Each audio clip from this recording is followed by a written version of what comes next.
سورۃ الانعام کے چوتھے رکوع کا آغاز ہے، 7ویں پارے کا 10واں رکوع۔ قد خسر الذین کذبوا بلقاء اللہ، لقاء اللہ، اللہ کی ملاقات۔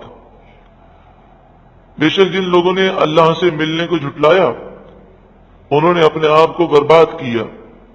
حتی اذا جاءتهم الساعۃ بغتہ، یہاں تک کہ جب ان کے پاس اچانک قیامت آ گئی۔ قالوا، وہ بولے، یا حسرتنا، ہائے ہم پر افسوس، علی ما فرطنا فیہا، افسوس ہے ہمیں ان کاموں پر کہ جو ہم نے کیے، اس معاملے میں جو ہم نے ما فرطنا، جو ہم نے کوتاہیاں کی ہیں اس پر ہمیں افسوس ہے کہ قیامت آ گئی، اس کی ہم نے کوئی تیاری نہ کی اور اسے تسلیم نہ کیا۔ وَهُمْ يَحْمِلُونَ أَوْزَارَهُمْ عَلَى ظُهُورِهِمْ، کیا وہ ہولناک وقت ہوگا کہ آج تو انسان کتنے گناہ کرتا ہے لیکن دنیا کے اندر کوئی گناہ نظر نہیں آتا کہ انسان کتنا گندا ہے۔ یہ گندگیوں کے ڈھیر کل بروز قیامت اس کی پیٹھ پر ہوں گے۔ وَهُمْ يَحْمِلُونَ أَوْزَارَهُمْ عَلَى ظُهُورِهِمْ، وہ اپنے گناہوں کا بوجھ اپنی پیٹھ پر اٹھائے ہوں گے۔ اے اللہ ایسی شرمندگی سے ہمیں محفوظ فرما۔ الا ساء ما یزرون، سن لو وہ بہت ہی برا بوجھ اٹھائے ہوں گے، اس سے برا کوئی بوجھ نہیں ہو سکتا۔ وما الحیات الدنیا الا لعب ولہو، دنیا کی زندگی تو کھیل کود ہے، یعنی کھیل کود کی طرح بے حقیقت ہے، بیکار ہے۔ وللدار الآخرۃ خیر للذین یتقون، اور ضرور آخرت کا گھر تو بہتر ہے متقی لوگوں کے لیے۔ کن کے لیے بہتر ہے؟ متقی لوگوں کے لیے۔ متقی کون ہے؟ اللہ اور اس کے رسول کی نافرمانی سے بچنے والا۔ افلا تعقلون، تو کیا تم عقل نہیں رکھتے؟ قد نعلم، بے شک ہم خوب جانتے ہیں، انہ لیحزنک الذی یقولون، ضرور جو وہ کہتے ہیں یہ باتیں آپ کو رنجیدہ کرتی ہیں۔ جب آپ دیکھتے ہیں کہ یہ کافر کہنا نہیں مانتے، کفر بکتے ہیں، اللہ کی گستاخی کرتے ہیں، تو آپ یہ سن کر رنجیدہ ہوتے ہیں۔ فإنہم لا یکذبونک، یہ آپ کو جھٹلاتے ہیں، تو بے شک وہ آپ کو نہیں جھٹلاتے۔ ولکن الظالمین بآیات اللہ یجحدون، آپ تو اللہ کی نشانیاں ہیں، آپ کا فرمان تو اللہ کی نشانیاں ہیں، ہاں لیکن ظالم اللہ کی آیتوں کو، اللہ کی نشانیوں کو جھٹلاتے ہیں، یجحدون، انکار کرتے ہیں۔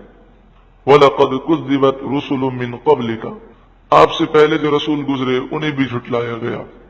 میں یہاں پر یہ بات پھر کہوں گا کہ رسولوں کا مقام کتنا بلند و بالا ہے، اور تمام رسول کے سردار ہیں میرے آقا صلی اللہ علیہ وسلم، تو وہ میرے آقا صلی اللہ علیہ وآلہ وسلم جب کافروں کو سمجھانے کے لیے جائیں اور وہ حضور کو جھٹلا دیں تو میری اور آپ کی کیا حیثیت ہے؟ اگر ہم کسی کو نماز کی دعوت دیں اور کوئی مذاق اڑا لے تو اس میں پریشان ہونے والی کون سی بات ہے؟ کسی کو ہم پردے کا ذکر کریں اور وہ ہمارا مذاق اڑائے تو ہمیں پریشان ہونے کی کوئی ضرورت نہیں ہے، کوئی حاجت نہیں ہے، بلکہ ہمیں تو خوش ہونا چاہیے کہ اللہ تعالیٰ نے ہمیں اس مقام پر پہنچایا کہ ہمیں اللہ تعالیٰ نے تبلیغ دین کا جذبہ عطا فرمایا، اور ہم انبیاء کے نقش قدم پر چل رہے ہیں۔ اس راہ میں جتنی سختیاں آئیں سب برداشت کرنی ہے، اور یہ نہیں سوچنا کہ یہ ایسا کیوں کہہ رہا ہے، بلکہ ہمیں مقصد یہ ہے کہ اللہ کی رضا کے لیے دین کا پیغام پہنچانا ہے۔ اب کوئی مانے تو ٹھیک ہے، نہ مانے تو اس کی مرضی، ہمیں سستی نہیں کرنی اور یہ پیغام ضرور بضرور پہنچانا ہے انشاءاللہ۔ آپ ان سے باتیں کریں تو وہ بڑی غور سے سنیں گے، لیکن جیسے ہی آپ کہیں کہ صبح نشست ہوتی ہے، ذرا آپ تشریف لائیے، وہ جمعے کے دن نشست ہوتی ہے، یہ ذرا یہ پروگرام ہو رہا ہے، تو بندہ گھڑی دیکھنا شروع کر دیتا ہے، ادھر دیکھتا ہے ادھر دیکھتا ہے اور بڑی بے توجہی کرتا ہے۔ اور اگر آپ ہر نشست میں ایسا کریں تو وہ آپ کو دیکھ کر یہ راستہ بدل لیتا ہے، تو یہ تو مریض عیسیاں ہے، یہ گناہوں کا مریض ہے، اور گناہوں کا مریض جو ہے وہ اسی طرح کرتا ہے۔ تو ہمیں برا نہیں منانا، بلکہ ہمیں یہ تہیہ کرنا ہے کہ ہم کوشش کرتے رہیں گے، ہمیں ثواب بھی ملے گا اور اگر اس کے نصیب میں ہدایت ہوگی تو ہدایت ملے گی، اور ہمارے ذریعے سے ملے گی تو ہمارے لیے انشاءاللہ ثواب جاریہ ہو جائے گا۔ وَلَقَدْ كُذِّبَتْ رُسُلٌ مِّن قَبْلِكَ، اور ضرور بے شک آپ سے پہلے رسول جھٹلائے گئے، فَصَبَرُوا، انہوں نے صبر کیا، عَلَى مَا كُذِّبُوا، ان باتوں پر جو انہوں نے جھٹلایا، اور جن باتوں پر انہیں جھٹلایا گیا ان باتوں پر انہوں نے صبر کیا، وَأُوذُوا، اور جو انہیں تکلیف دی گئی اس پر ان رسولوں نے صبر کیا، حَتَّى أَتَاهُمْ نَصْرُنَا، یہاں تک کہ ہماری مدد ان کے پاس آ گئی۔ یہ ہر قرآن پڑھنے والے کے لیے تسلی ہے کہ انسان اگر صبر کے ساتھ کام کرے تو اللہ تبارک و تعالیٰ کی مدد ضرور آتی ہے۔ اگر ہماری کوئی بہن، اگر ہماری کوئی بیٹی اپنے گھر پر پریشان ہے تو فوراً جذبات میں آ کر گھر پر بٹھا لینا یہ بہت بڑی غلطی ہے، بلکہ صبر کا درس دیں اور کہیں کہ آپ صبر کریں، مشکلات کا مقابلہ کریں خندہ پیشانی سے، انشاءاللہ تعالی اللہ تعالی مدد فرمائے گا۔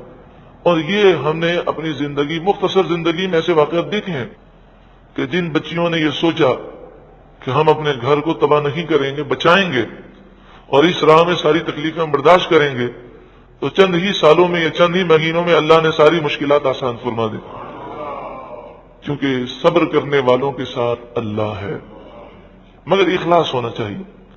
حتی اتاہم نصرنا، یہاں تک کہ ان کے پاس ہماری مدد آ گئی، ولا مبدل لکلمات اللہ، اللہ کے کلمات کو کوئی بدلنے والا نہیں۔ کیا مانا؟ مانا یہ ہے کہ صبر کرنے والے کی اللہ ضرور مدد فرمائے گا، یہ کلمات بدلے نہیں جا سکتے، ایسا ضرور ہوگا۔ وَلَقَدْ جَاءَكَ مِن نَبَإِ الْمُرْسَلِينَ، اور ضرور بے شک آپ کے پاس رسولوں کی خبریں آئیں، اور آپ بخوبی جانتے ہیں کہ ایسا ہوتا رہا ہے۔ صبر کرنے والے ہی کامیاب ہوتے ہیں، اور جو بے صبرہ ہوتا ہے وہ فوراً حوصلے اس کے پست ہو جاتے ہیں۔ اللہ رب العالمین ہمیں دین کا پیغام خوب عام کرنے کی توفیق عطا فرمائے۔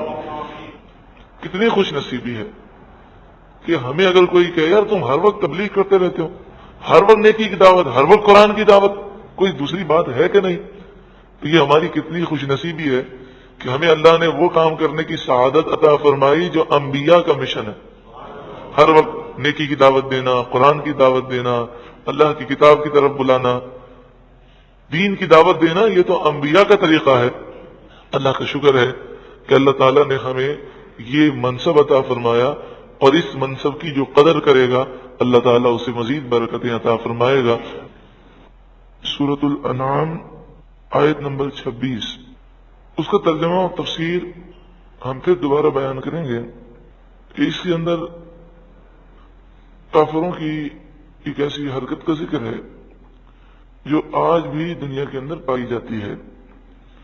فرمایا وَهُمْ يَنْهَوْنَ عَنْهُ، وہ اس قرآن سے، اس نبی سے روکتے ہیں، وَيَنْأَوْنَ عَنْهُ، اور اس سے دور بھاگتے ہیں، وَإِن يُهْلِكُونَ إِلَّا أَنفُسَهُمْ وَمَا يَشْعُرُونَ، اور وہ صرف اپنے آپ کو ہلاک کر رہے ہیں اور وہ اس بات کا شعور نہیں رکھتے۔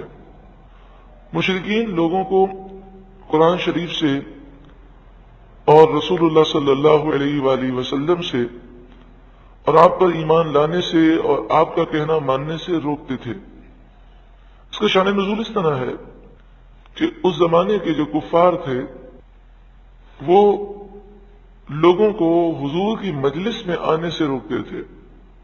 ان کا طریقہ کار یہ تھا کہ انہوں نے مکہ شریف کے تمام وہ راستے جو مکے میں آنے کے راستے تھے وہاں پر اپنے آدمی بٹھائے ہوئے تھے، اور جو بھی مکے میں آتا وہ اس کو پہلے سمجھاتے اور کہتے خبردار تم ان سے ملاقات نہ کرنا، اور حضور کی نفرت ان کے دلوں میں بٹھانے کی کوشش کرتے۔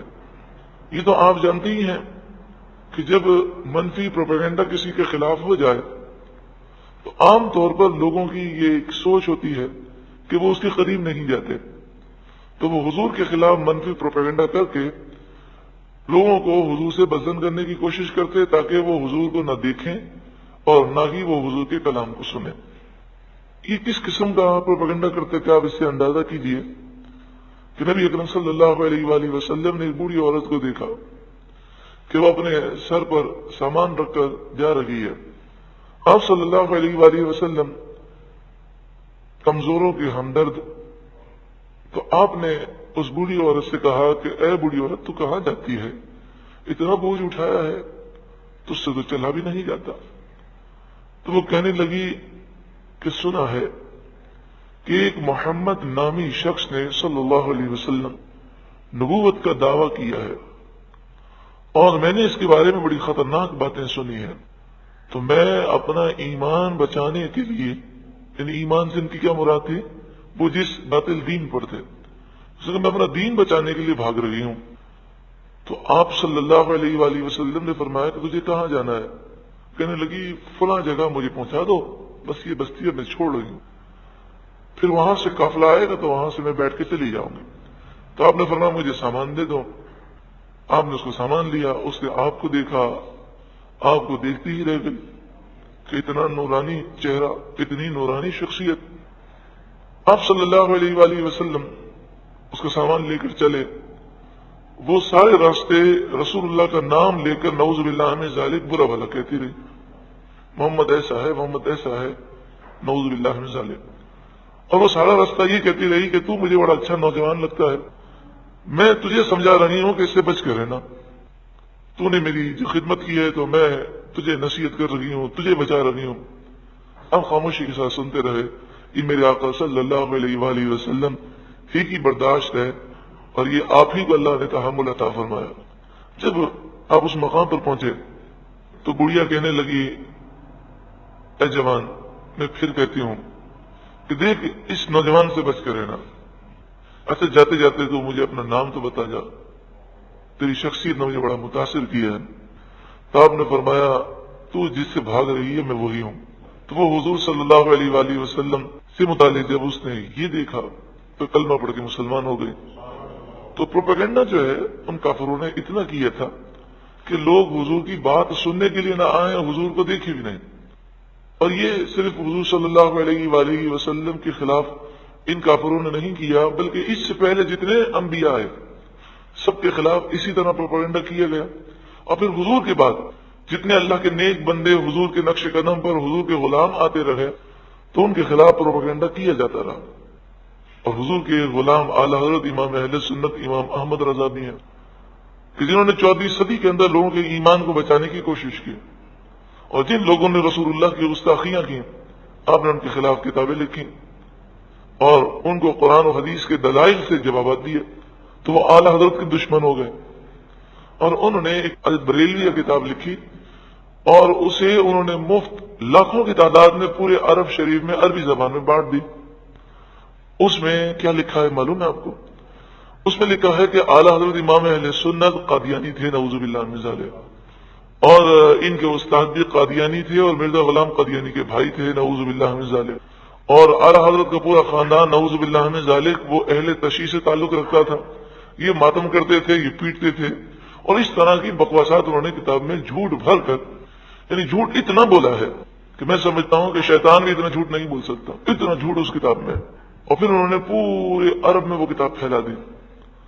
عرب کے وہ لوگ جنہوں نے اعلی حضرت کا نام بھی نہیں سنا تھا تو وہ ایسا ڈر گئے کہ احمد رضا کا نام سن کے وہ گھبراتے تھے کہ پتہ نہیں کون، کوئی کتاب ہاتھ لگانے کے لیے تیار نہیں تھے۔ اور یہ اس کا جو پروپیگنڈا تھا اس میں بہت کامیاب ہوا، لیکن حق تو حق ہے، اس کو چھپایا نہیں جا سکتا۔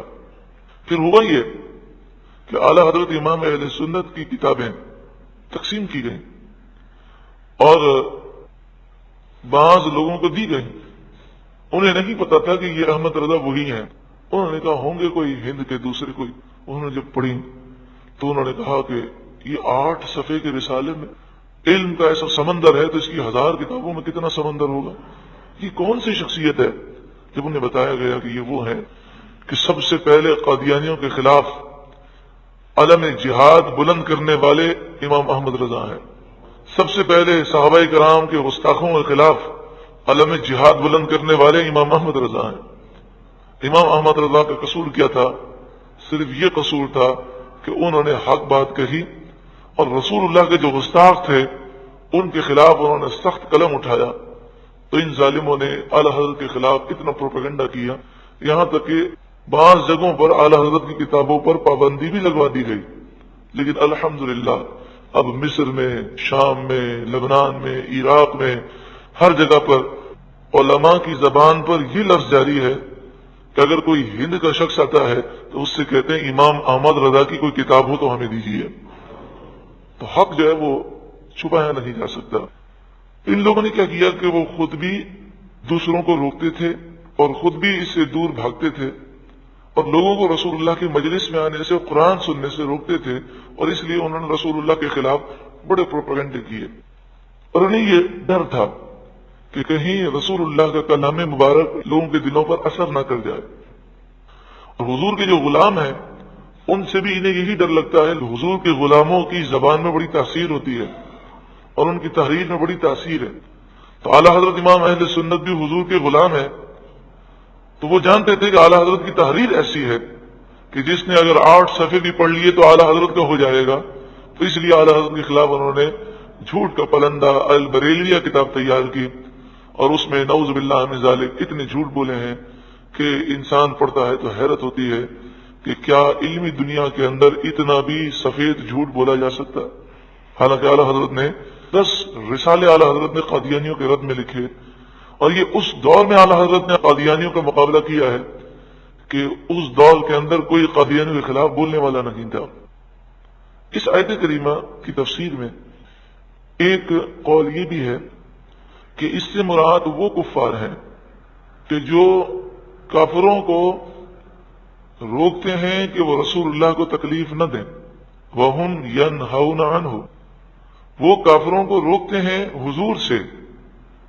تو فرمایا اس کا ایک دوسرا معنی یہ بھی ہے کہ وہ لوگوں کو روکتے ہیں کہ وہ حضور کو تکلیف نہ دو، وَيَنْأَوْنَ عَنْهُ، لیکن خود ایمان نہیں لاتے اور ایمان سے دور بھاگتے ہیں، جیسے حضور کے چچا ابو طالب کہ ساری زندگی حضور صلی اللہ علیہ وآلہ وسلم کی خدمت کرتے رہے، اور ہر کافر کو آپ روکتے تھے کہ خبردار کوئی میرے بھتیجے کو ہاتھ نہ لگائے، اور کافر ابو طالب سے ڈرتے بھی تھے، اور وہ ابو طالب کی وجہ سے کئی معاملات کے اندر رک جاتے تھے، لیکن خود ابو طالب جو ہے وہ ایمان نہیں لائے۔ ابو طالب کے بارے میں بعض حضرات یہ کہتے ہیں کہ مرتے وقت انہوں نے اسلام قبول کر لیا، لیکن علماء اسلام کی جو تحقیقات ہیں، خصوصاً اعلی حضرت امام اہل سنت امام احمد رضا، آپ فرماتے ہیں کہ عقیدت اور عشق اپنی جگہ ہے، لیکن جو شرعی دلائل ہیں، جو صحیح احادیث ہیں، اس سے یہی ثابت ہوتا ہے کہ ابو طالب نے اسلام قبول نہیں کیا، یہاں تک کہ رسول اللہ نے فرمایا میرے کان میں کلمہ پڑھ دیں، تو وہ حضور کے کان میں بھی کلمہ پڑھنے کے لیے تیار نہیں ہوئے۔ تو آپ نے فرمایا کہ جو احادیث طیبہ میں بیان کیا گیا اسے ماننا ہمارے لیے ضروری ہے، اس لیے ہم اس بارے میں یہی کہتے ہیں جو احادیث طیبہ میں ذکر ہے۔ اس آیت کریمہ میں آپ یہ دیکھیں گے کہ میرے اور آپ کے آقا صلی اللہ علیہ وآلہ وسلم لوگوں کو ہدایت کی طرف لانے کا کتنا جذبہ رکھتے ہیں، اور اگر کوئی گناہ کرتا ہے تو آپ کو کتنا رنج ہوتا ہے۔ آپ کی پوری کوشش تھی کہ سب کے سب جہنم سے بچ جائیں۔ تو اس آیت کریمہ میں اللہ نے اپنے محبوب کی شان بیان کی، یہ تو دیکھنے والے کی نظر چاہیے نا۔ تو جو عشاق ہیں، مفسرین، محدثین، انہوں نے بیان کیا کہ اس آیت کریمہ میں حضور کی شان بیان کی گئی کہ دیکھو میرے محبوب مجھ سے کتنی محبت کرتے ہیں کہ جو میری مخالفت کرے اسے راہ ہدایت پر لانے کے لیے کتنی کوششیں کرتے ہیں، اور یہ کیسے محسن انسانیت ہے، کیسے رحمت للعالمین ہے کہ ہر ایک کو جہنم سے بچانا چاہتے ہیں۔ وَإِن كَانَ كَبُرَ عَلَيْكَ إِعْرَاضُهُمْ، اور اگر اے محبوب آپ پر ان کافروں کا اعراض کرنا شاق گزرا ہے، یعنی یہ کافر ایمان نہیں لاتے، اس بات کا آپ کو بہت افسوس ہے اور آپ کا دل بہت رنجیدہ ہے، تو اے محبوب آپ اتنا رنج نہ کریں۔ یہ کسی صورت میں ایمان نہیں لانے والے. فَإِنِ اسْتَطَعْتَ أَن تَبْتَغِيَ نَفَقًا فِي الْأَرْضِ، پھر اگر آپ کر سکیں تو تلاش کریں، اگر آپ تلاش کر سکیں زمین میں کوئی سرنگ، او سلمن فی السماء، یا آسمان میں کوئی سیڑھی. یہ محاورہ ہے، زمین میں سرنگ، آسمان میں سیڑھی. یعنی اے محبوب آپ انہیں ہدایت پر لانے کے لیے بڑے حریص ہیں، بڑا آپ کو جذبہ ہے، تو آپ جتنی بھی کوشش کر لیں. فَتَأْتِيَهُمْ بِآيَةٍ، پھر آپ نشانی لے کر آئیں ان کے پاس، کسی قسم کی نشانی. یہ ایمان نہیں لائیں گے. اے محبوب یہ سخت دل ہے، آپ ان کے ایمان نہ لانے کا رنج نہ کریں. ہم آپ کو بتا دیتے ہیں کہ آپ جتنی بھی کوشش کر لیں یہ ایمان نہیں لائیں گے. تو اس میں حضور کی کوششوں کا ذکر ہے، کتنا آپ رنج کرتے ہوں گے کہ اللہ تعالیٰ نے آپ کے رنج کو خود دور فرمایا. اور اس سے یہ بھی معلوم ہوا کہ اللہ کے آپ محبوب ہیں، کہ آپ رنج کر رہے ہیں اللہ کی محبت میں، اور اللہ فرماتا ہے محبوب آپ رنج نہ کریں. وَلَوْ شَاءَ اللَّهُ لَجَمَعَهُمْ عَلَى الْهُدَى، اور اگر اللہ چاہتا تو ضرور ان سب کو ہدایت پر جمع فرما دیتا. اب یہ عام لوگوں کو خطاب ہے کہ لوگوں کو سمجھایا جا رہا ہے کہ سوال یہ ہے کہ اللہ تبارک و تعالیٰ کی ہدایت تو سب کے لیے ہے، تو پھر سب ہدایت پذیر کیوں نہیں ہوتے؟ تو فرمایا کہ اللہ تبارک و تعالیٰ ہر چاہت پر قادر ہے. وہ چاہتا تو سب کو مومن بنا دیتا، لیکن اس نے زبردستی نہیں کی، جبر نہیں کیا، اکراہ نہیں کیا، بلکہ اس نے اختیار دے دیا. یہ کام کرو تو تمہارا بھلا، نہیں کرو گے تو تمہارا نقصان، اور اصل نقصان آخرت میں ہونا ہے. اگر وہ ہر گناہ کا نقصان اور عذاب یہاں دینا شروع فرمائے تو کوئی گناہ کرے گا؟ سوال ہی پیدا نہیں ہوتا. آپ کو کوئی آدمی ملے وہ نابینا ہو، آپ کے بھائی کیا ہوا؟ تو وہ کہے کہ میں نے ٹی وی کھولا، ٹی وی میں ایک عورت نظر آئی، میں نے اسے دیکھا تو میری آنکھیں چلی گئیں. دوسرا شخص ملا، اب نے کہا بھائی کیا بات ہے تمہارا ہاتھ نہیں اٹھ رہا؟ تو وہ کہے کہ میں عید کے دن گیا تھا اپنے رشتہ دار کے یہاں، تو میری کزن ایک خاتون ہے اور کزن سے تو شریک پڑتا ہے، تو میں اسے عید ملانے کے لیے، ہاتھ ملانے کے لیے میں نے ہاتھ بڑھایا تو اس کا ہاتھ اس سے میرے ہاتھ سے ٹچ ہوا، اسی وقت مجھ پر فالج پڑ گیا. اب یہ اگر واقعات بہت ہونے لگے تو بتائیے کوئی یہ کام کرے گا؟ صرف یوں سمجھیے کہ ایک جھلک دکھائی جاتی ہے. آج دیکھیں دنیا کے اندر شور مچ گیا کہ زنا سے بچو، لیواطت سے بچو، بے حیائی سے بچو، اپنے جو خاص تعلقات ہیں وہ صرف اور صرف اپنی بیوی کے ساتھ رکھو. یہ آج یورپ کے اندر شور مچ گیا. تو یہ زنا کی نحوستیں ہیں نا، لیکن اس کے باوجود بھی زنا عام ہے، بے حیائی عام ہے، کیونکہ ان کا ذہن یہ ہوتا ہے کہ ہر ایک کے ساتھ ایسا نہیں ہوگا. لیکن اگر ہر ایک کے ساتھ ایسا ہو، گناہ کرتے ہی اس کا جسم ناکارہ ہو جائے تو کبھی کوئی گناہ نہیں کرے گا. تو اللہ چاہے تو ایسا کر دے. لیکن پھر اس صورت میں ہوتا ہی ہے کہ پھر دل سے کوئی گناہ سے نہ بچتا، دل سے ایمان نہ لاتا، مجبوری میں لاتا. اور اللہ کیا چاہتا ہے کہ دونوں راہیں کھلی ہوں اور دنیا کے اندر مکمل پکڑ نہ کی جائے. صرف گناہ کی نحوست کی جھلک دکھائی جاتی ہے تاکہ جو سدھرنے والا ہو وہ عبرت حاصل کر لے. لیکن ڈھیل ہے، کافر بھی گھوم پھر رہا ہے، مومن بھی گھوم پھر رہا ہے.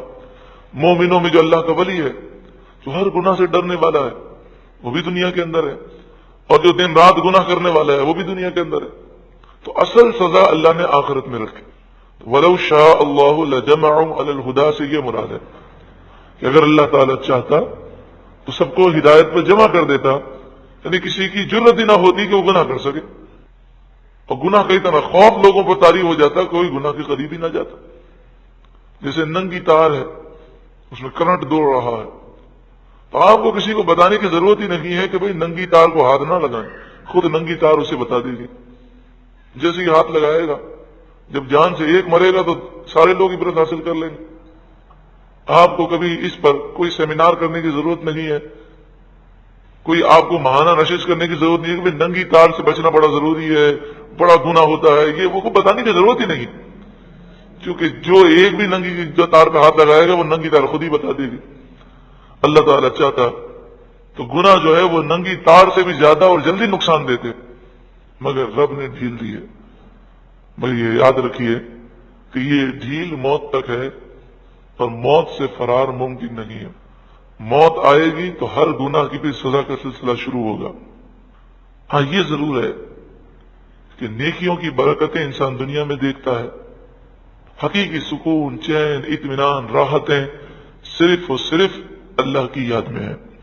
فلا تکونن من الجاہلین، یہ خطاب عام لوگوں سے ہے، تو تم نادانوں میں سے نہ ہونا، اور یہ نہ سوچنا کہ اللہ تعالیٰ سب کو کیوں ایک راہ پر نہیں لے آتا، یہ اللہ کی مصلحتیں ہیں، حکمتیں ہیں۔ اب یہ بتایا جا رہا ہے کہ ہدایت کسے ملتی ہے۔ آپ نے بھی دیکھا ہوگا اتنے لوگوں کو نصیحتیں کی جاتی ہیں لیکن اثر ہی نہیں ہوتا، اور عام طور پر ہم یہ کہتے ہیں کہ ٹی وی جو ہے، ٹی وی یہ فائدہ دینے کے بجائے نقصان زیادہ دیتا ہے، یعنی اگر اس کا فائدہ 0.01% ہے تو نقصان 99.99%۔ کیونکہ مثال جب آپ یہاں بیٹھے ہیں، آپ نے اچھی باتیں سنی تو ماحول کتنا پیارا ہے، اچھے ماحول میں اچھی باتیں آپ نے سنی، آپ کے دل پر اثر ہوا۔ اب اس کے بعد کیا ہوگا؟ اب یہاں سے گھر پر اٹھ کر جائیں گے تو گھر تک جانے تک آپ کے دل پر یہ اثرات رہیں گے اور یہ چیزیں نقش ہوں گی۔ ٹی وی پر تو کیا ہے، ہاتھ میں ریموٹ کنٹرول ہے، ایک چینل کھولا، باتیں سنی، بڑی اچھی باتیں لگی، سبحان اللہ کیا باتیں ہیں جی، ایسی بات کی کہ ہمارے آنکھوں سے آنسو جاری ہو گئے۔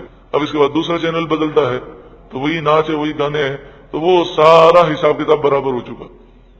اب وہ تقویٰ، وہ خوف خدا کچھ باقی نہیں رہے گا، کیونکہ گندے ماحول کے اندر رہ کر، یعنی ٹی وی کی مثال ایسے ہے کہ 99 سنیما گھروں میں سے اور شراب خانوں میں سے گزر کر کوئی مسجد میں جائے تو جو 99 شراب خانوں اور ناچ گانوں اور اس طرح کی مجلسوں سے گزر کر مسجد میں جانے والا ہو اور اتنا اسے کنٹرول ہو کہ وہ آنکھ اٹھا کر بھی نہ دیکھے اور اس کا دل بھی اس کی طرف مائل نہ ہو، تو وہ تو پہلے ہی ولایت کے اعلیٰ مقام پر پہنچا ہوا ہے، اسے پھر ٹی وی پر دیکھنے کی ضرورت ہی نہیں۔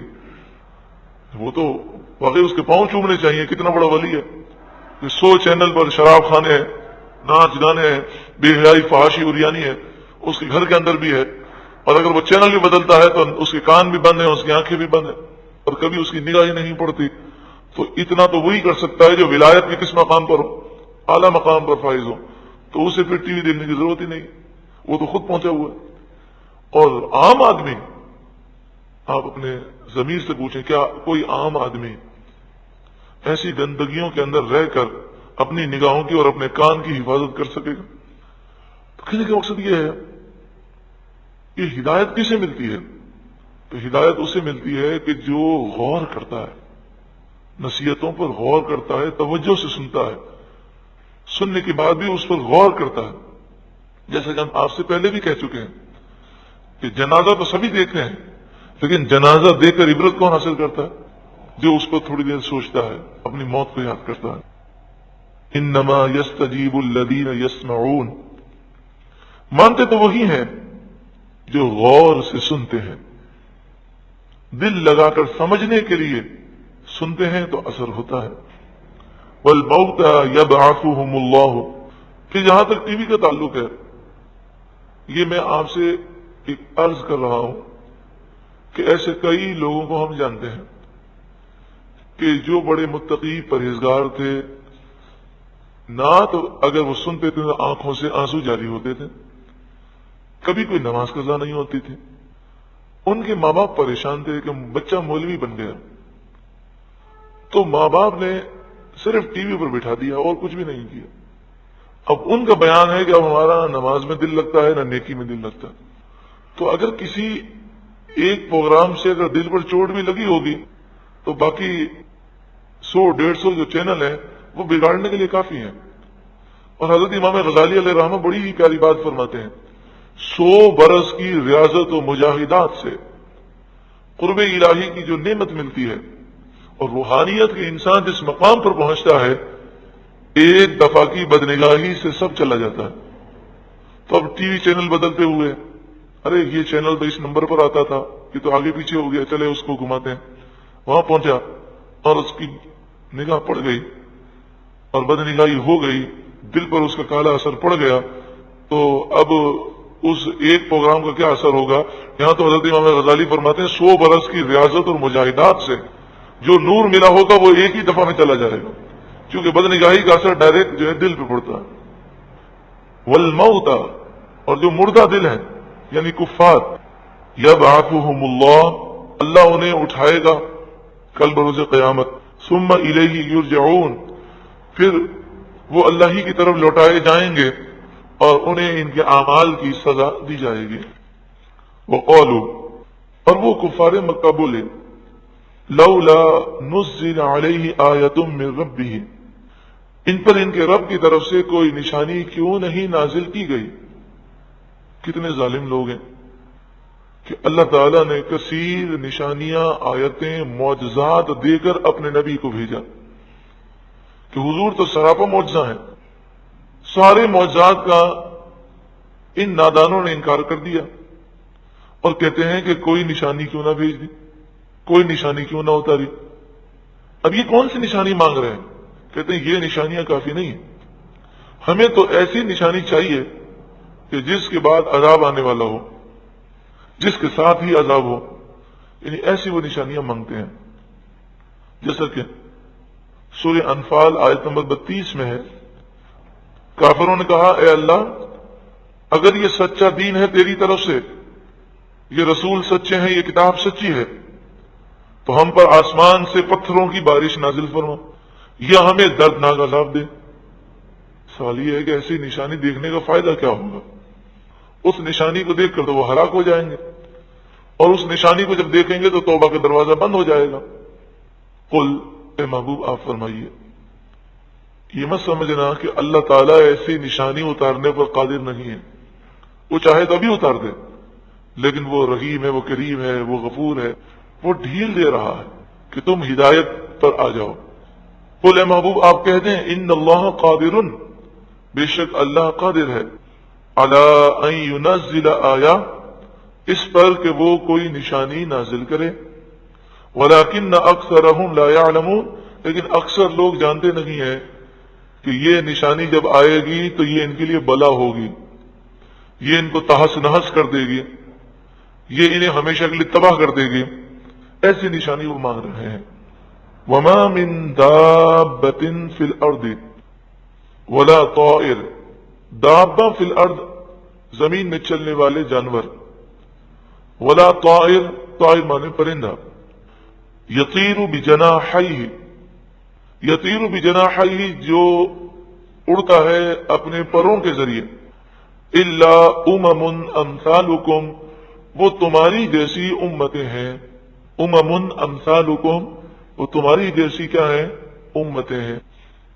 جتنے جانور ہیں وہ تمہارے مثل ہیں. بولیں جتنے جانور ہیں وہ تمہارے مثل ہیں. اب بتائیے، امم امثالکم قرآن نے بیان کیا تمام جانوروں اور پرندوں کے لیے کہ وہ تمہارے امثال ہیں، مثل ہیں. تو کیا انسان اور جانور دونوں برابر ہو گئے؟ تو جس طرح انسان اور جانور میں زمین آسمان سے بڑا فرق ہے، اس کے باوجود کہا گیا وہ تمہارے مثل ہیں، تو اسی طرح نبی میں اور غیر نبی میں زمین اور آسمان سے بڑا فرق ہے. ایسا فرق ہے جسے ہم گن ہی نہیں سکتے. قل انما انا بشر مثلکم، اے محبوب آپ کہہ دیجیے ان سے کہ میں تمہارے مثل بشر ہوں. تو وہاں جو مثل ہے تو اس سے مراد برابری نہیں ہے بلکہ فرق بہت ہے. اسی طرح یہاں بھی جانوروں اور پرندوں کو کہا گیا یہ تمہارے مثل امتیں ہیں. اس کا مطلب یہ نہیں ہے کہ انسان اور جانور اور پرندے سب برابر ہو گئے، بلکہ کسی ایک چیز میں مثلیت ہے. یا تو مثلیت صورتاً ہوتی ہے یا کسی جز میں ہوتی ہے. تو فرمایا کہ یہاں مثلیت ان معنوں میں ہے کہ جتنے پرندے ہیں، جتنے جانور ہیں، وہ اللہ کو ایک مانتے ہیں، وہ اللہ کو جانتے ہیں، وہ اللہ کی تسبیح و تقدیس کرتے ہیں، وہ اللہ کی عبادت کرتے ہیں. اور اس میں غفلت وہ نہیں کرتے، اور وہ رسول اللہ کو اللہ کا نبی مانتے ہیں کہ آپ صلی اللہ علیہ وآلہ وسلم نے فرمایا سرکش انسانوں اور جنات کے علاوہ مجھے کائنات کا ذرہ ذرہ ہر مخلوق مجھے اللہ کا رسول مانتی ہے۔ یہ کس موقع پر آپ نے فرمایا؟ ایک اونٹ تھا، وہ بڑا اچھل رہا تھا، لوگوں پر حملہ کر رہا تھا، تو نبی اکرم صلی اللہ علیہ وآلہ وسلم اس کے قریب جانے لگے، تو لوگوں نے کہا یا رسول اللہ اب اس کے قریب نہ جائیں، یہ سب کو مار رہا ہے۔ تو آپ نے فرمایا یہ مجھے کچھ نہیں کہے گا، اور آپ نے قریب چند قدم آپ قریب گئے اور پھر اس کو اشارے سے بلایا، تو یہ اونٹ فرمانبرداری کرتے ہوئے حضور کی خدمت میں آیا اور اس نے حضور کو سجدہ کیا۔ تو اس موقع پر رسول اللہ نے فرمایا کہ ہر مخلوق مجھے اللہ کا نبی اور رسول مانتی ہے، صرف سرکش جنات اور انسان ہی مجھے نہیں مانتے، باقی سب مانتے ہیں۔ دوسری بات یہ ہے کہ امم امثالکم سے مراد بعض مفسرین نے فرمایا یہ بھی ہے کہ تمام جانور تمام پرندے تمہارے مثل امتیں ہیں، یعنی وہ مخلوق ہے۔ کیا مطلب ہے اس کا؟ وہ مخلوق ہے، تم بھی مخلوق ہو وہ بھی مخلوق، جس طرح تم خالق نہیں وہ بھی خالق نہیں ہے۔ ایک منع مفسرین نے یہ بھی بیان کیا کہ تمہاری مثل وہ امتیں ہیں، مطلب یہ کہ جس طرح تمہارا آپس میں ایک دوسرے سے تعلق ایک خاندانی نظام ہے، تو جانوروں میں پرندوں میں بعض میں یہ خاندانی نظام ہے اور بعض میں نہیں ہے، لیکن یہ باہمی الفت رکھتے ہیں، ایک دوسرے سے گفتگو بھی کرتے ہیں اور ایک دوسرے کی گفتگو سمجھتے بھی ہیں۔ یہ مفسرین نے کئی سو سال پہلے یہ بات لکھی، اور اس زمانے کی سائنس اس بات کو مذاق اڑاتی تھی، آج تک وہ مذاق اڑاتی رہی، لیکن اب انہوں نے تسلیم کر لیا کہ جانوروں کی آپس میں گفتگو ہوتی ہے اور وہ ایک دوسرے کی باتوں کو سمجھتے ہیں۔ اب سائنسدان اس پہ لگے ہوئے ہیں کہ یہ گفتگو ہم سمجھنے پر قادر ہو جائیں۔ اسی طرح انسان جس طرح روزی طلب کرتا ہے، اسی طرح یہ جانور اور پرندے بھی روزی طلب کرتے ہیں۔ جس طرح انسان ہلاکت سے بچنے کی کوشش کرتا ہے، اسی طرح یہ جانور اور پرندے بھی کرتے ہیں۔ جس طرح نر اور مادے کی سمجھ انسانوں میں ہے، اسی طرح جانوروں میں ہے۔ اسی طرح انسان پیدا ہوتا ہے پھر مر جاتا ہے، تو یہ پرندے اور جانور پیدا ہوتے ہیں اور مرتے ہیں، کوئی ہمیشہ نہیں رہے گا، تو اس لحاظ سے یہ تمہارے مثل ہیں۔ اسی طرح انسان مرنے کے بعد اٹھے گا کل بروز قیامت، تو یہ پرندے اور جانور بھی کل بروز قیامت دوبارہ زندہ کیے جائیں گے، یہ بھی ایک حقیقت ہے، لیکن جنت اور جہنم میں داخل نہیں کیے جائیں گے، حساب کتاب ہوگا۔ اگر ایک سینگ والی بکری نے بغیر سینگ والی بکری کو سینگ مارا ہوگا تو اللہ تعالیٰ اس بکری کو سینگ دے گا جس کی سینگ نہیں تھے، اور وہ اپنا بدلہ لے گی اور پھر دونوں مٹی ہو جائیں گے، ختم ہو جائیں گے۔ تو ان باتوں میں مثلیت ہے لیکن برابری نہیں ہے، اور ان باتوں کے اندر بھی جیسے انسان بھی کھاتا ہے جانور بھی کھاتا ہے، ان میں اس لحاظ سے مشابہت تو ہے کہ کھاتے ہیں، لیکن کھانے کے اندر بھی برابری نہیں۔ انسان کا کھانا انداز اور اس کی کیفیات مختلف ہیں، جانور کی مختلف ہیں، اور ان میں اتنا بڑا فرق ہے کہ آپ کہہ سکتے ہیں زمین و آسمان سے بڑا فرق ہے۔ لہذا معلوم ہوا کہ لفظ مثل جو ہے یہ برابری کے لیے نہیں آتا۔ جن لوگوں نے قل انما انا بشر مثلکم سے یہ سمجھا کہ نبی اور عام جو لوگ ہیں، نبی اور غیر نبی دونوں برابر ہیں، ہم حضور جیسے اور حضور ہمارے جیسے، انہوں نے قرآن کو سمجھا ہی نہیں ہے۔ ما فرطنا فی الکتاب من شیء، ہم نے اس کتاب میں کوئی چیز باقی نہ رکھی، یعنی تمام علوم جو ہو گیا جو ہونے والا ہے سب کا بیان، تمام اشیاء کا علم اس کتاب میں رکھا۔ اس کتاب سے کون سی کتاب مراد ہے؟ تو مفسرین نے فرمایا اس سے مراد قرآن پاک ہے، لیکن قرآن سے ملتا ہر ایک کو اتنا ہے جتنا دل نور الہی سے روشن ہوتا ہے، اور حضور کا دل چونکہ مکمل روشن ہے، اس لیے حضور صلی اللہ علیہ وآلہ وسلم قرآن کے جمیع علوم کو جانتے ہیں، اور قرآن میں اولین اور آخرین کا علم ہے، لہذا حضور کو بھی اولین اور آخرین کا علم ہے۔ ثم الی ربہم یحشرون، پھر اپنے رب کے حضور سب جمع کیے جائیں گے، یعنی پرندے ہوں جانور ہوں انسان سب جمع ہوں گے۔ والذین کذبوا بآیاتنا، اور وہ لوگ جنہوں نے ہماری آیتوں کو جھٹلایا، سم و بکمن، وہ بہرے ہیں اور گونگے ہیں، فی الظلمات، اندھیروں میں ہیں۔ ظلمات جمع کا صیغہ ہے، جہالت کا اندھیرا ہے، کفر کا اندھیرا ہے ان لوگوں پر، اور حیرت کا اندھیرا ہے، وہ کفر میں حیران ہے۔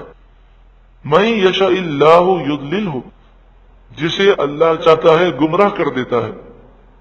اس سے یہ مراد نہیں ہے کہ اللہ کی وجہ سے کوئی گمراہ ہوتا ہے، بلکہ مراد یہ ہے کہ جو گمراہی کی طرف جا رہا ہوتا ہے، اللہ تبارک و تعالی اگر اس سے ناراض ہے تو اسے جانے دیتا ہے، لیکن جس سے اللہ راضی ہو اور جس پر کرم ہو، وہ اگر گمراہی کی طرف جانے لگے تو فوراً اسے ٹھوکر لگ جاتی ہے، وہ سنبھل جاتا ہے، اسے احساس ہو جاتا ہے۔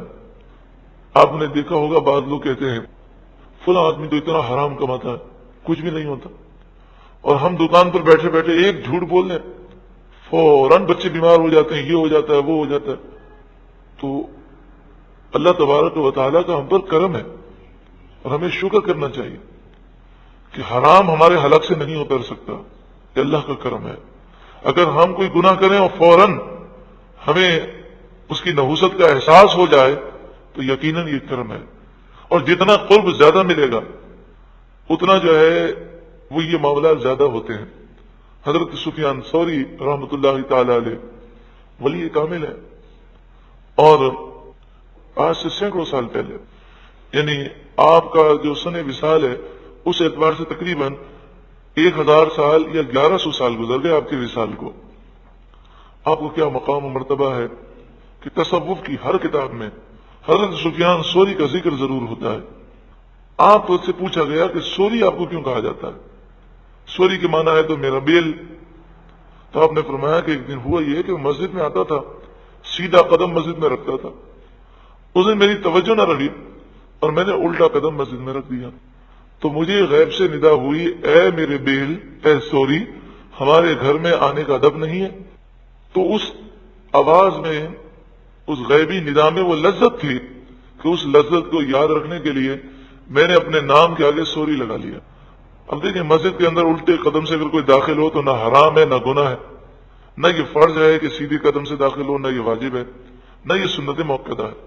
لیکن قرب الہی کی جتنی منزلیں ملیں گی، جس طرح اپنے بچے سے کسی کو پیار ہوتا ہے تو ہر سردی اور گرمی کی چیز سے وہ اسے بچانے کی کوشش کرتا ہے۔ اللہ رب العالمین جب اپنے بندے سے پیار کرتا ہے تو وہ خالق ہے، وہ بے نیاز ہے، لیکن اس کا کرم ہے جب وہ اپنے بندے سے پیار کرتا ہے تو ہر اس چیز سے اسے بچاتا ہے جو اس کے لیے نقصان دہ ہو۔ وَمَن یشاء، اور جسے اللہ چاہے، یجعلہ علی صراط مستقیم، اللہ اسے ڈال دیتا ہے صراط مستقیم پر۔ یہ ترجمہ اعلی حضرت نے کیا، اور اعلی حضرت کی جو ترجمے کی بات ہے سبحان اللہ۔ یجعلہ عام طور پر لوگ کرتے ہیں ترجمہ اللہ اسے کر دیتا ہے صراط مستقیم پر، لیکن جو اعلی حضرت نے اس کا معنی لغت کی روشنی میں جو دوسرا معنی کیا، اللہ اسے صراط مستقیم پر ڈال دیتا ہے، اس میں کیا فصاحت و بلاغت ہے کہ انسان صراط مستقیم پر خود چلتا نہیں، رب ڈال دیتا ہے، اور جسے رب ڈال دے اس کا تو بیڑا پار ہے۔ اس گفتگو سے جو ابھی اس سے پہلے گفتگو ہوئی، اس سے یہ وسوسہ بھی دور ہو گیا کہ ہم مسلمان ہیں، اگر یہ جو نحوست ہیں یہ گناہوں کی وجہ سے ہے تو کفار تو ہم سے زیادہ گناہ کرتے ہیں۔ اس کا جواب یہی ہے کہ اللہ تعالی ہم سے پیار فرماتا ہے، ہم مومن ہیں، تو ہم اپنی آخرت کو برباد کریں اور ہماری آخرت تباہ ہو جائے، ایسا نہیں کرنے دیا جاتا، اور ہمیں گناہوں سے ڈرایا جاتا ہے، اس کے نقصانات ہمارے سامنے آتے ہیں۔ بلبل جو ہے وہ گندگی کھائے تو مر جاتا ہے، اور گندگی کا کیڑا جو ہے گندگی پر ہی جیتا ہے۔ مومن سود نہیں کھا سکتا، وہ سود کھائے گا، رشوت لے گا، حرام کمائے گا، وہ ترقی نہیں کر سکتا، اس کے لیے تباہی بربادی ہے۔ اور اگر اسے ڈھیل دے دی جائے تو پھر نقصان یہ ہوگا کہ پھر وہ مزید گناہوں میں پڑے گا اور اس کی آخرت برباد ہو جائے گی۔ لیکن کتنے بد نصیب ہیں لوگ کہ اتنی واقعات کے بعد بھی وہ سدھرنے کے لیے تیار نہیں ہوتے، اور ان کی ضد ہوتی ہے کہ آخرت برباد ہو تو ہو، لیکن ہمیں دنیا چاہیے۔ اللہ تعالیٰ ایسی دنیا طلبی سے لوگوں کو محفوظ فرمائے۔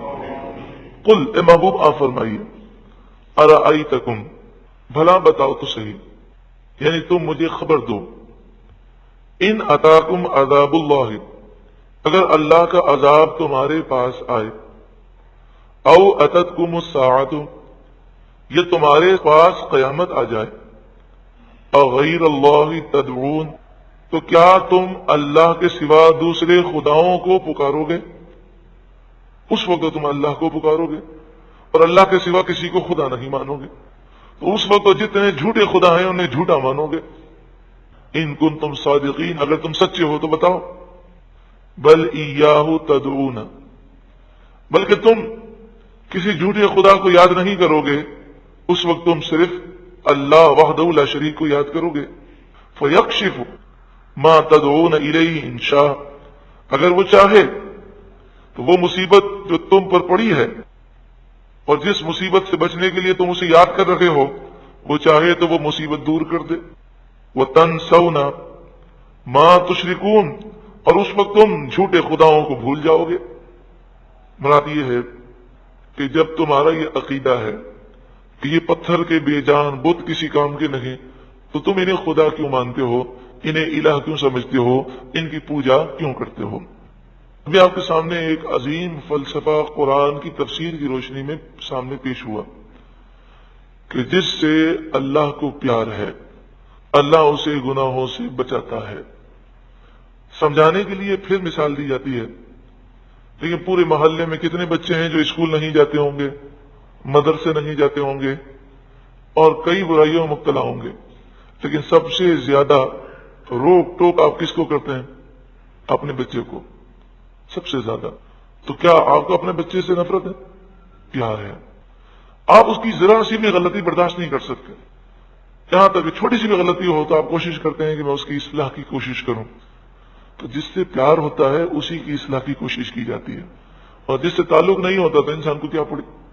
ہمارے ایک عزیز ہیں، انہوں نے کہا کہ ایک دفعہ ایسا ہوا کہ میں حج پر جا رہا تھا، تو میرے پاس جو کاروبار کی رقم تھی وہ کاروبار کی رقم میں خرچ کر کے حج پہ جا رہا تھا، تو میرے ایک عزیز رشتہ دار آ گئے اور وہ مجھ سے لڑنے لگے اور کہنے لگے کہ کاروبار کی رقم تو جو خرچ کر کے حج پہ جا رہا ہے یہ تو غلط ہے، شریعت نے یہ نہیں کہا۔ تو کہا کہ میں نے ان سے کہا کہ بھئی میرا دل چاہ رہا ہے کہ میں حج پہ جاؤں، اور اگر میں حج پہ نہ گیا اور یہ رقم چوری ہو گئی یا کاروبار میں ڈوب گئی تو پھر میں کیا کروں گا؟ تو کہتے ہیں وہ یہ سن کر کہنے لگے تو نے ایسی بات کہہ دی کہ اب میں کچھ نہیں کہہ سکتا، یعنی اب میں ضد کروں اور تو حج پہ نہ جائے اور ایسا ہو جائے تو مجھے ہی کہے گا کہ دیکھ میں نے تو پہلے ہی کہا تھا، تو اب تمہاری مرضی۔ تو وہ کہتے ہیں وہ مجھ سے لڑنے کے لیے تیار ہو گئے اور بڑے زور زور سے بولنے لگے۔ اب دیکھیں ان کی سوچ کتنی پیاری ہے۔ وہ کہتے ہیں مجھے اس رشتہ دار سے بڑی محبت تھی، لیکن جب یہ بات ہوئی تو مجھے ان سے عشق ہو گیا۔ کیا ہو گیا؟ عشق ہو گیا۔ ارے بھائی عقل تو کہے گی کہ وہ لڑنے کے لیے آ گئے، اس میں عشق کی کیا بات ہے؟ وہ کہنے لگے کہ مجھے عشق اس لیے ہو گیا کہ یہ مجھ سے سچی محبت کرتا ہے، کہ اپنے کام کاج چھوڑ کر یہ وقت نکال کر مجھے سمجھانے کے لیے آیا ہے، اس کے دل میں محبت ہے تبھی تو آیا، ورنہ دنیا جہاں میں لوگ کرتے ہیں کسی کو کسی کی پرواہ نہیں ہوتی۔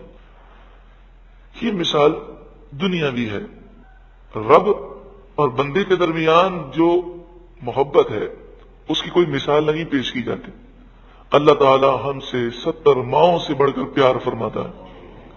تو جب اللہ تعالیٰ پیار فرماتا ہے اور انسان گناہ کرتا ہے تو مشکلات آتی ہیں، پریشانی آتی ہیں، تاکہ بندہ روئے، توبہ کرے سچی پکی اور رب کی طرف آ جائے، سچی پکی توبہ کر کے وہ رب کا فرمانبردار بن جائے۔ لیکن اس کے باوجود بھی جب آدمی ڈھیٹ وہ بن جاتا ہے اور توبہ نہیں کرتا تو پھر قرآن بیان کر رہا ہے کہ اللہ تعالیٰ پھر نعمتوں کے دروازے کھول دیتا ہے اس کے لیے۔ اب وہ بندہ یہ نہیں سوچتا کہ پہلے میں جتنے گناہ کرتا تھا اس سے زیادہ گناہ کر رہا ہوں، پہلے نعمتیں نہیں ملتی تھی اب کیوں مل رہی ہیں؟ وہ سمجھتا ہے کہ اللہ مجھ سے راضی ہو گیا، میں صحیح ہوں، اور پھر اچانک اس کی گرفت کی جاتی ہے، اور یہ اچانک پکڑ بڑی خطرناک ہوتی ہے۔